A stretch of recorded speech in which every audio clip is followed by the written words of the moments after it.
जैसे नज़र आज निफ्टी के 3 नतीजों पर भी है। आज की अगर हम बात करें तो अपोलो हॉस्पिटल, ग्रासिम और आयशर के नतीजे आने वाले हैं। आयशर को लेकर क्या उम्मीदें हैं, ज़रा ये समझते हैं। हमारे सहयोगी शरद दुबे हमारे साथ जुड़ गए हैं। शरद, बताइए आयशर किस तरह के नंबर्स रिपोर्ट करने की उम्मीद है कंपनी से? जी बिल्कुल, ओवरऑल लार्जली जो है सीक्वेंशियली देखें तो आयशर मोटर्स के आंकड़े में जो है inline to strong set of numbers की उम्मीद है। यहाँ पे रेवेन्यू की बात करें तो ईयर ऑन बेसिस पे 21% का ग्रोथ का अनुमान है और एबिडा में भी जो है 80% का ग्रोथ का एक्सपेक्टेशंस दिख रहा है। मार्जिन्स की बात करें तो थोड़ी सी जो है टेपर ऑफ हो सकती है मार्जिन्स, ऑलमोस्ट आप कह सकते हैं ईयर ऑन ईयर बेसिस पे 26% का मार्जिन था, वो घट के 25.6% हो जाएगा। थोड़ी सी मार्जिन्स फ्लैटिश ओवरऑल एक्सपेक्टेशन है, बट ओवरऑल देखा जाए पैट रेवेन्यू यहाँ पे एक अच्छी ग्रोथ देखने मिल सकती है। और जो फैक्टर्स एट प्ले है वो ज़्यादा इंपॉर्टेंट होती है। रॉयल एनफील्ड इस पे लगभग 19% के वॉल्यूम्स ग्रो किए हैं और यहाँ पे जो एक्सपोर्ट्स है वहाँ पे ज़्यादा बुलिश नज़रिया बन रहा है। लगभग 13% ग्रोथ डोमेस्टिक सेगमेंट में भी देखी। इंटरेस्टिंगली अगर जो एवरेज सेलिंग प्राइस की अगर हम बात करें आयशर मोटर्स की, तो यहाँ पे वो थोड़ी सी गिर सकती है क्योंकि जो प्रोडक्ट मिक्स है उसमें बदलाव देखने मिल रहा है। 350 सीसी की मॉडल्स जो है ज़्यादा अब आ रही है, तो उसके कारण जो है एवरेज सेलिंग प्राइस में इम्पैक्ट आ रहा है। जो रॉयल एनफील्ड की मार्जिन्स की बात करें तो यहाँ पे लगभग 60 बेसिस पॉइंट सीक्वेंशियली बढ़ सकती है क्योंकि ऑपरेटिंग लिवरेज किक इन कर रही है। और जो VECV जो कमर्शियल व्हीकल सेगमेंट होता है जिसको हम लोग VECV कहते हैं, यहाँ पे रेवेन्यू जो है फ्लैटिश रह सकती है, 1% बढ़ सकती है सिर्फ ईयर ऑन ईयर बेसिस पे, बट यहाँ पे पैट में डिक्लाइन देखने मिलेगा। तो कमर्शियल व्हीकल स्पेस की बात करें तो जो नंबर्स है वो कमज़ोर रह सकते हैं, ज़्यादा एक्सपेक्टेशंस नहीं है। बट रॉयल एनफील्ड में देखें तो यहाँ पे सेलिंग देखने मिल सकती है। आगे जाते हुए दो अहम बात होगी जिस पे नज़र रहने वाली है बाजार की। एक कि जो डिमांड आउटलुक है एग्जिस्टिंग की मॉडल्स का वो कैसे पिकअप हो रहा है, और खास करके अर्बन डिमांड को लेके उनकी क्या कमेंट्री रहेगी रॉयल एनफील्ड की, उस पर भी बाजार की नज़र रहेगी। और इम्पॉर्टेंटली जो लॉन्चेस आने वाले हैं 2025 के जो लाइंड अप लॉन्चेस है उस पर क्या नज़र रहेगी, उस पर भी बाजार की नज़र रहेगी। तो all in all Eicher Motors की अगर हम बात करें तो यहाँ पे inline to good set of numbers की एक्सपेक्टेशंस है। रॉयल एनफील्ड के नंबर्स जो है अच्छे रह सकते हैं और कमर्शियल व्हीकल्स की जो है नंबर फ्लैट या म्यूटेड रह सकती है। ठीक है शरद, बहुत शुक्रिया ये सारे के सारे अनुमान बताने के लिए।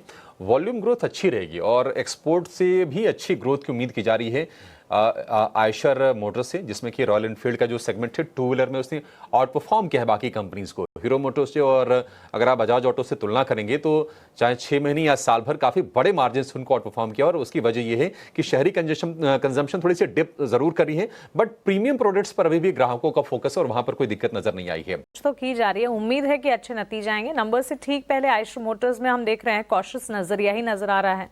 क्या राय होगी 5339 के लेवल्स पर, ऑलमोस्ट 0.5% डाउन ट्रेंड आज। Very good afternoon Mansi ji. बिल्कुल देखिए Eicher motor within auto space काफी बेहतरीन यहाँ पे चार्ट स्ट्रक्चर है। स्टॉक ने पिछले सप्ताह एक नए रिकॉर्ड हाई को टच किया है और अंडरटोन काफी पॉजिटिव है, बाय एंड डिक्लाइन स्ट्रक्चर है। और जिस हिसाब से स्ट्रक्चर स्पैन आउट हो रहा है, मेरे ख्याल से अगर कोई डिक्लाइन अगर होती है इसके अंदर ड्यू टू रीजन वॉलेटिलिटी, तब यहाँ पे खरीदारी के मौके ढूंढने चाहिए। 5200 के आसपास अगर मिलता है तो वो एक अच्छी खरीदारी की जोन हो सकती है। 5100 के नीचे का स्टॉप लॉस रखना होगा। मेरे ख्याल से यहाँ से ग्रेजुअल अपमूव हमें 5500 और 5700 तक की देखने को मिल सकती है। तो within auto space no doubt आइटम मोटर एक one of the outperformer है और यहाँ से जो पॉजिटिव मूव है वो कंटिन्यू होता हुआ नजर आ सकता है। ओके, सो ये राय आयशर मोटर्स पर एक बार आपको मिलती हुई। इस बीच जहां हम ऑटो की बात कर ही रहे हैं, एस्कॉर्ट्स पर भी एक नज़र होनी चाहिए। और ध्वनि, एस्कॉर्ट्स इनफैक्ट अगर आप देखेंगे ताज़ा खरीदारी अगर देखें एफएनओ स्पेस में, तो एस्कॉर्ट्स में इस वक्त खरीदारी के लेवल्स भी नज़र आ रहे हैं। आज दिन की शुरुआत से न्यूज़ फ्लो इम्पैक्ट है एस्कॉर्ट्स में। एस्कॉर्ट्स को बोटा में करीब 1-1.5% की तेज़ी अब भी कायम है 3306 के लेवल्स पर। इस स्टॉक पर कोई कन्विक्शन बन रहा है? जी बिल्कुल मानसी, यहाँ पे ओवरऑल एस्कॉर्ट्स का अगर हम डेली चार्ट स्ट्रक्चर देखते हैं तो स्टॉक के अंदर एक गैप अप देखने को मिला था। उसी गैप को यहाँ पे स्टॉक एक सपोर्ट लेवल की तरह काम करता हुआ देखने को मिल रहा है। नीचे की तरफ सपोर्ट लेवल हालांकि इसके अंदर बहुत स्ट्रांगली देखने को मिल रहे हैं 3200 3225 के लेवल्स के बीच में।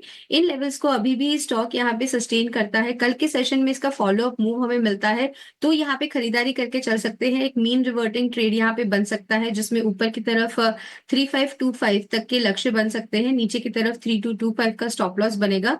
कल के सेशन को इसको वेट एंड वॉच करना पड़ेगा। जैसे ही 3340 का यहाँ पे लेवल क्रॉस करता है ऑन द हायर साइड, इसके अंदर खरीदारी करके चल सकते हैं। 140 का लेवल और इसका करें इंतजार। जैसे ये लेवल दिख जाए उसके बाद यहाँ पर ताज़ा खरीदारी के मौके बनेंगे।